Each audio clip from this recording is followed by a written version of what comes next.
కేంద్ర ప్రభుత్వంలో ఏమేమి ఉంటాయో చూసుకున్నట్లయితే కేంద్ర ప్రభుత్వంలో కార్యనిర్వహణ శాఖ, న్యాయశాఖ, శాసన నిర్వహణ శాఖ అని 3 శాఖలు ఉంటాయి.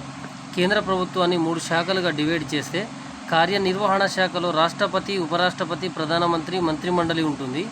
అదేవిధంగా న్యాయశాఖలో సుప్రీంకోర్టు, చీఫ్ జడ్జెస్లు మరియు న్యాయవాదులు ఉంటారు.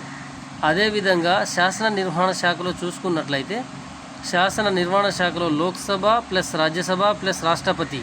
ఈ కార్యనిర్వహణ శాఖకి అధిపతి ఎవరంటే రాష్ట్రపతి ఉంటాడు. లోక్సభని దిగువ సభ అని, రాజ్యసభని ఎగువ సభ అని అంటారు. అయితే అదేవిధంగా దీన్నే ఈ శాసన నిర్వహణ శాఖనే ఏమంటారంటే పార్లమెంట్ అని కూడా అంటారు. చాలాసార్లు ఈ ఎగ్జామ్లో అడిగినటువంటి క్వశ్చన్ ఏంటంటే పార్లమెంట్ అనగానేంటి అంటే లోక్సభ, రాజ్యసభ, రాష్ట్రపతి. లైక్ చేయండి, సబ్స్క్రైబ్ చేయండి.